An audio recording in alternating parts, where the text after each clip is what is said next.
There are people in this world looking to take advantage of others. Whether they are classified as narcissistic, sociopathic, compulsive, or pathological liars, they operate differently from most people that you will encounter, which makes them even more dangerous because they don't stand out in an obvious way. So in this video, you're going to learn how to detect some of those types, and we will be taking Elizabeth Holmes as our primary example. She was able to raise nearly $1 billion for her company Theranos, which promised to run full blood scans off just a few drops of blood from your finger. This, of course, would have been a revolution in the medical industry if it were real. Behind the scenes, Elizabeth and her boyfriend Sonny were hiding the fact that these tests did not and never worked. They defrauded investors and over 1 million people who got those Theranos tests expecting accurate readings, which of course was impossible. Now, unfortunately, Elizabeth Holmes is not totally unique. The NIH reports that 6.2% of the US has narcissistic personality disorder, and Dr. Paul Ekman says that no more than 5% of people are pathological liars. That's still potentially 1 in 20 people. That's why in this video we're going to explore how you can detect these dangerous personalities before they take advantage, since you're probably going to encounter some of them in your life. And I'm not trying to label them exactly, but they often exhibit behaviors that are consistent with narcissistic personality disorder. So first off, a large motivator for these types of personalities is having the world view them in a way that strokes their ego. They are hyper-driven to maintain the persona that they have constructed. So keep an eye out for people with an intense focus on their image. For example, Elizabeth Holmes wanted to be the female Steve Jobs, so she wore black turtlenecks, copied his live demo slow reveal of the product, and hired a bunch of ex-Apple employees at the beginning of her company. Now, of course, lots of people have idols that they emulate, but a major tip-off that you're dealing with a dangerous personality is that in an attempt to maintain their persona, they will lie about seemingly ridiculous things. Maybe they tell fantastic stories about their own life that never happened, like the Fire Festival co-founder who insisted that he had purchased an island owned by Pablo Escobar when in fact they were actually kicked off of that island by the real owner for even mentioning Pablo Escobar's name in the promotional materials. Now in Elizabeth's case, one ridiculous lie she told all the time was about her voice. Listen to the baritone that she affected nearly all the time. This is what happens when you work to change things, and first they think you're crazy, then they fight you, and then all of a sudden you change the world. And that clip is from the beginning of the interview. She is collected and prepared, but as employees later reported, that baritone would sometimes slip at the end of a long day, leaving her speaking in a fairly typical sounding voice for a young woman.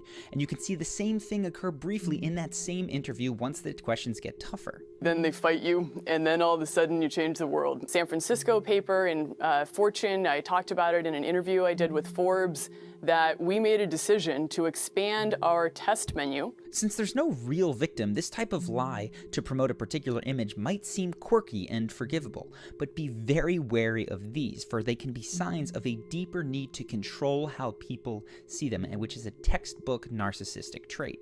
And these people are often very disconnected from the feelings of guilt or shame that would discourage other people from this fraudulent and damaging behavior. These types also tend to have a very different relationship with lying in general. Most people have limits on how flagrantly we're willing to lie. We prefer instead to bend the truth. And the more egregious our lies become, the more visibly uncomfortable we are.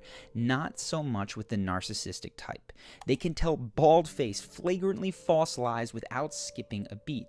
Listen, for instance, how Theranos demoed some of their fake tests. They would stage these demos. They would prick the visiting VIP's finger. They would put the blood in the cartridge, slot the cartridge into the mini lab. You know, it'd start whirring. And then they would say, it's going to take a little while. Why don't you come and either visit the lab or... And so the VIP would leave the room, and then a Theranos employee would stop the machine, take the blood out, and bring it to the lab, and that little blood sample would either get tested at the bench by one of their laboratory technicians or on one of the Siemens machines. These demos happened repeatedly with extremely smart people, including an ex-Secretary of State and Silicon Valley investors whose job is to be skeptical. But not one of them ever caught Elizabeth, very likely because she doesn't exhibit the same nervousness around lying that most other people would. So do not assume that a calm demeanor means that someone is telling you the truth, especially if they are this narcissistic type. If this person is, for instance, or even deeper on that spectrum into psychopathy, studies that involve fMRI scans show that they might not even spend any extra time processing a lie because their brains don't need to seem to suppress the truth, to even focus attention or control body language. All of that occurs naturally to them. It's like they're inventing a world in their head with no effort. And this is how many people get fooled by compulsive and pathological liars. They assume that lying must stress other people out because it stresses them out. And it makes no sense that anyone could lie so comfortably, so they assume that comfortable demeanor means the liar is telling the truth. A much better heuristic for you to detect pathological lies is the 10,000-foot view. And this means rather than watching one individual's body language or even listening to their explanations, of which there will be many, you summarize their claims at a very high level, and then you let your intuition tell you if that just makes sense. In the case of Elizabeth Holmes, this is exactly how the reporter who cracked her case was first inspired to dig into her story. In that story, something that struck me as odd, which was this notion that a 19-year-old college dropout with just 2 semesters of chemical engineering under her belt had dropped out of college and pioneered groundbreaking new science. That's something that's possible in the realm of computers and computer software. Obviously, with Mark Zuckerberg, Bill Gates have done that. But in medical science, you need the formal training and you need to do years and decades of research to add value. This is an important point. It seems that psychopaths, sociopaths, whatever you call them, and I'm not saying that Elizabeth Holmes falls into this particular category, but whatever this compulsive lying category is, these people have an easier time tricking our brains than they do our gut reactions. And it's partially because they have an explanation for everything. Here's one example. My grandfather would go get a Theranos test done and he would have a needle in his arm. It's like, well, I thought this was a single drop of blood. And there'd be some, excuse about why they needed to take a venous draw for him. But, for everybody else, it's a finger prick. And he continued to buy into that.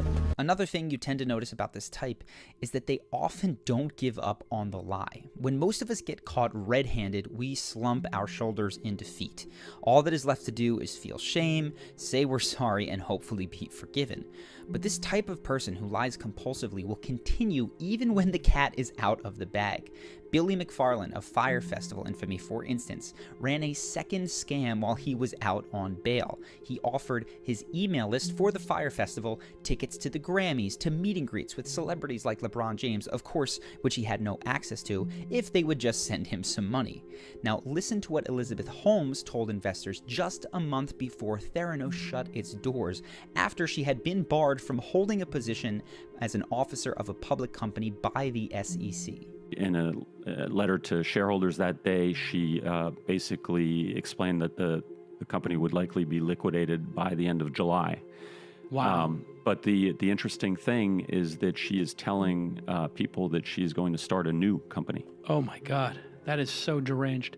That's right. Even after being convicted of securities fraud and with criminal charges pending, Elizabeth maintained the idea that she would be running a company soon. And again, this just goes to illustrate that this type has a very different relationship with the truth. Image takes precedence over external reality, and it seems to happen effortlessly.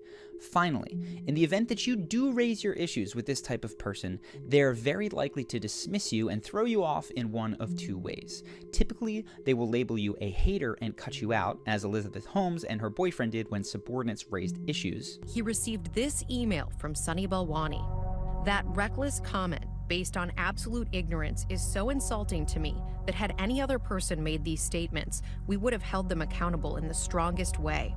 The only reason I have taken so much time away from work to address this personally is because you are Mr. Schultz's grandson. The only email on this topic I want to see from you going forward is an apology. Or, if you're more powerful, they'll assuage your concerns by appealing to some kind of conspiracy against them.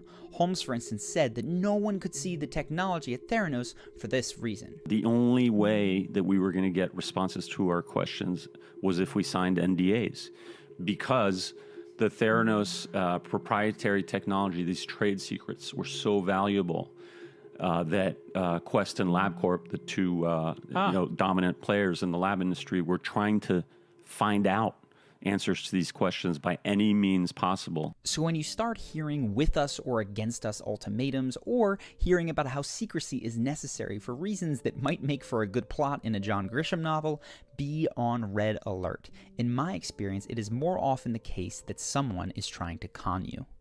If you want to learn to be more charismatic and captivating without being a con man narcissist, you might want to check out our online course, Charisma.